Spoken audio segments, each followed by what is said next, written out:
అస్సలాముఅలైకుం welcome to my channel. ఎలా ఉన్నారు? బాగున్నారా? నేనైతే చాలా బాగున్నానండి. మీరందరూ బాగుండాలని మనస్ఫూర్తిగా కోరుకుంటున్నాను. ఈరోజు చిన్న చేపలు పక్కకి తీసుకొచ్చారండి. ఇది ఎలా చేస్తానో చూసేయండి. ఇది బాగా కడిగేసుకున్నామండి. ఇది ఉల్లిపాయలు, కొబ్బరి పేస్టు, ధనియాలు మొత్తం లవంగా చెక్క వేసిన పేస్ట్ అండి. ఈ అల్లం వెల్లుల్లి పేస్ట్, పసుపు, ఉప్పు, కారం ఇలా వేసుకొని నూనె వేసేసుకొని ఇలా కలిపేసుకొని కొద్దిగా వాటర్ వేసుకొని ఇంకా పొయ్యి మీద పెట్టుకొని బాగా నూనె నీళ్ళు ఆవిరైపోయిన తర్వాత నూనె పైకి రావాలండి. ఇప్పుడు కొద్దిగా కొత్తిమీర వేసి దించేసుకోవాలి. చాలా టేస్టీగా ఉంటుందండి. చూసారు కదా, ఉడుకుతుంది.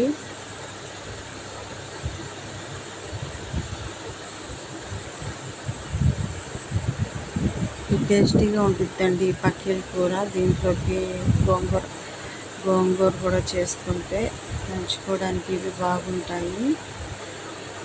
చూసారు కదా ఎలా ఉందో. ఈ కేజీ 60 రూపాయలకే ఇస్తున్నారండి. తుమ్మపూటలు తీసుకొచ్చాము. కొద్దిగా కొత్తిమీర వేసేసుకున్నాము.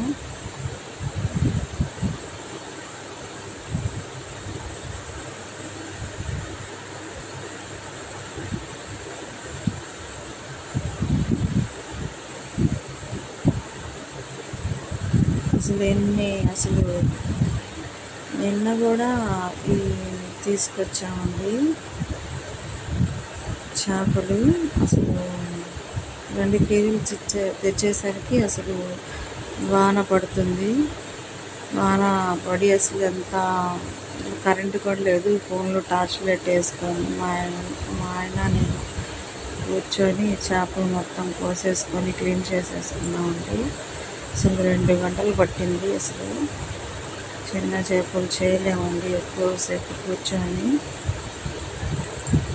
ఇది గోంగూర చేస్తున్నానండి. దీంట్లో చేపలు వండుకుంటే గోంగూర కంపల్సరిగా ఉండాలి మాకు.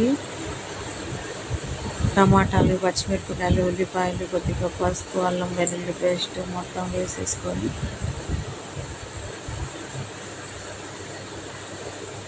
కారం మొత్తం వేసేసుకొని కొద్దిగా వేగిన తర్వాత వాటర్ వేసుకొని ఇంకా పొంగు వచ్చేసేది కదండి. ఇంకా అప్పుడు నీరు ఉడుకుతున్నప్పుడు మేము కడిగేసుకున్న ఈ గోంగూర దాంట్లో వేసేసుకోవాలి.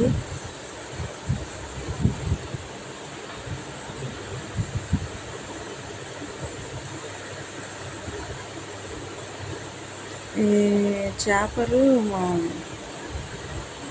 అంత షేర్వా లేకుండా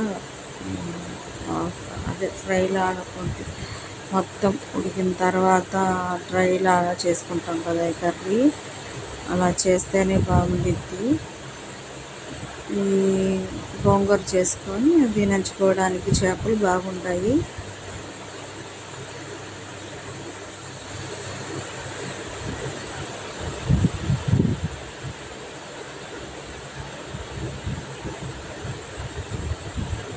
మా అమ్మాయి కూడా నేను వేస్తానని నుంచింది కొత్తిమీర.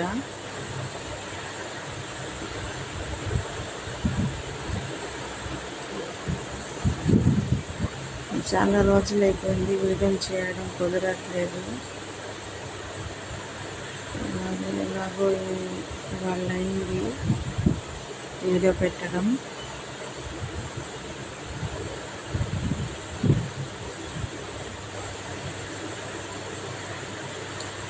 అల్లం వెల్లుల్లి పేస్ట్ వేసాను, చూసారు కదండి.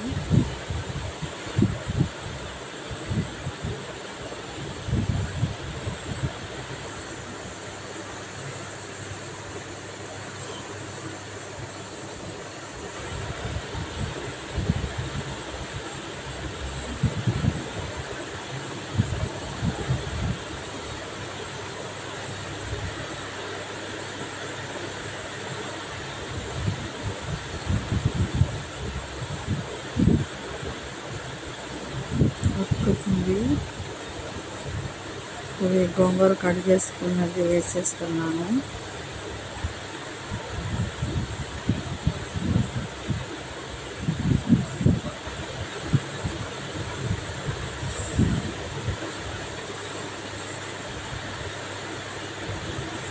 అంతేనండి, చాలా ఈజీగా అయిపోయింది. మీరు కూడా ఒకసారి కర్రీ చేయండి. పక్కెల కూర గోంగూర చాలా బాగుండిద్ది కాంబినేషన్. అంతేనండి. రెసిపీ కనుక నచ్చినట్లయితే లైక్ చేయండి, షేర్ చేయండి, సబ్స్క్రైబ్